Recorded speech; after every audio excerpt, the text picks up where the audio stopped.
With so many respirators to choose from, how do you know which one is right for you and the job you're performing? Better yet, how do you know when a respirator should be used at all?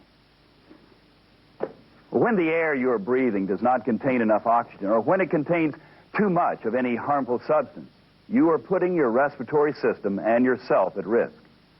Fortunately, most lung and bodily damage can be prevented by using the right kind of air-purifying respirator.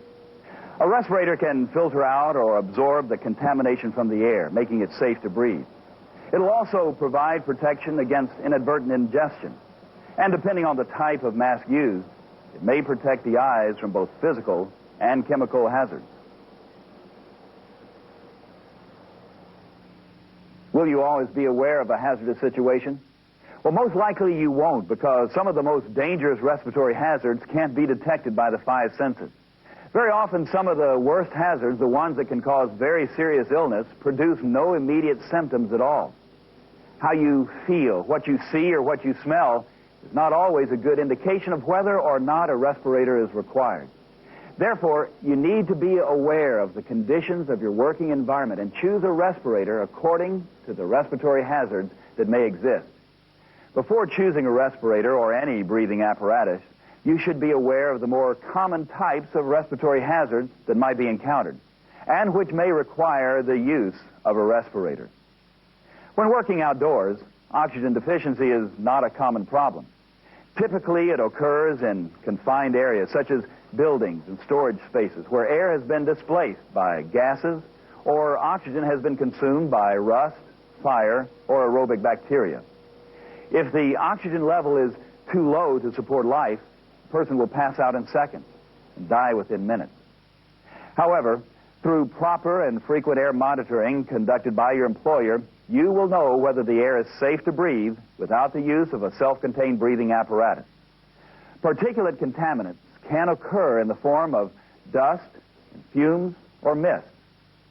Now, dusts are created during cutting or grinding operations, or when certain materials, such as grain or certain fabrics, are handled, and the dust can hang in the air for a long time. Fumes are formed when metals are heated. As the material begins to cool, extremely small particles become suspended in the air. And mists are tiny droplets of liquids that often occur around spraying operations. When any of these particulates are breathed into your lungs, they create a barrier that keeps oxygen from reaching your bloodstream. The blockage and the damage add up until your ability to breathe is permanently impaired or worse. Many respiratory hazards stem from working around poisonous gases and vapor contaminants. The air we breathe is made up of gases and vapors, so hazardous substances in this form just pass into your lungs as easily as oxygen does. And like air, they are usually invisible. Gases could escape from cylinders or be formed as byproducts of certain processes. Vapors are formed when a liquid evaporates. Many liquids release vapors at room temperature. But organic compounds, like the chemicals used in cleaning fluids and the solvents used in paints, can produce a considerable amount. Some gases and vapors are powerful irritants. They can form acids when they contact the moisture in your throat and lungs, injuring them immediately. If the gases or vapors reach your brain, they will cause dizziness, fainting, or blurred vision. They can slow your reflexes down or affect your sense of judgment. Gases and vapor contaminants can be lethal. The only way to protect yourself is by using the appropriate air respirator. Now, exactly when do you need a respirator? When does a contaminant in the air actually pose a threat to your health? Well, that depends upon what the substance is, what its concentration is, and how long you are exposed to it. These factors will also determine the type of respirator that you'll need. There are two types of respiratory protection: air purifying, or an APR, and supplied air, or SA respirators. APRs only remove specific contaminants from the atmosphere already present. SA respirators draw air from either an atmosphere outside the contamination or from a tank of compressed air. Basically, air purifying respirators rely on mechanical filters or absorbent materials to remove atmospheric contaminants such as particulates and vapor gases. Before any air purifying respirator is used, the identity of the contaminant and its concentration level should be known so that the proper filter cartridge can be used. It is very important to understand why different kinds of respirators are used in different situations. The amount of protection that you will need is based on the concentration of the hazard.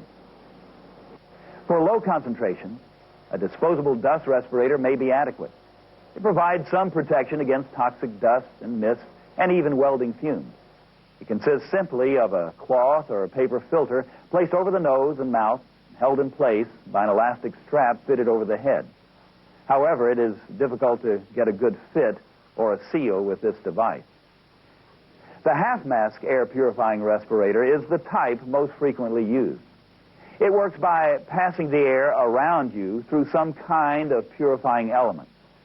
Filters for particulates or chemical cartridges for gases or vapors are used.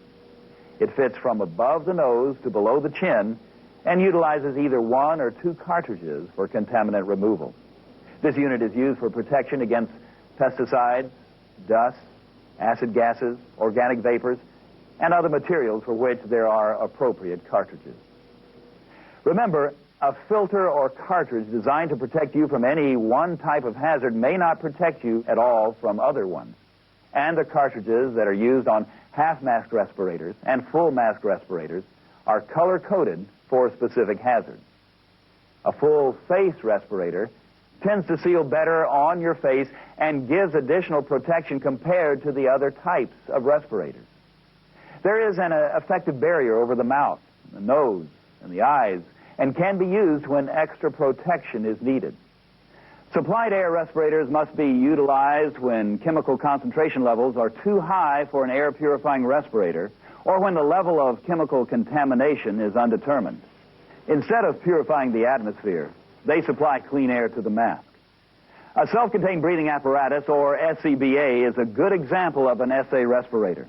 It provides the air from a tank that is part of the unit. What else determines respiration selection? In any atmosphere that could immediately kill you or damage your health, you must wear a breathing apparatus. Atmospheres which are flammable or explosive, oxygen deficient, or contain high concentrations of a toxic substance are situations which are immediately dangerous to life or health. The most common situation is oxygen deficiency, as mentioned earlier. Confined spaces where ventilation is poor are often oxygen deficient. Many people have been killed either because they thought that an air purifying respirator would protect them or because they did not test the space for oxygen content before entering. An SCBA is often used to rescue someone or to perform emergency repairs in a hazardous area. But do not attempt to use one unless you have been properly trained on the particular SCBA. Regardless of whether you are using an air respirator or self-contained breathing apparatus, the responsibility ultimately lies with you.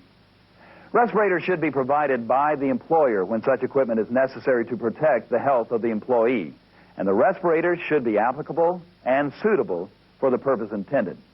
But it is up to you to actually use the provided respiratory protection in accordance with instructions and training received. These devices are provided for your protection and safety. Wear them whenever they are required and only in the situations they are designed to handle. The consequences of not using a respirator or SCBA when the situation calls for one could be life-threatening. We've shown a variety of workplaces and situations this month. We'd like to remind you that each workplace is different. Be sure to wear the personal protective equipment that's right for your job. For more information about Safety Watch, give us a call at 800-440-0377. From all of us here at Safety Watch, work smart, stay safe, and thank you for watching.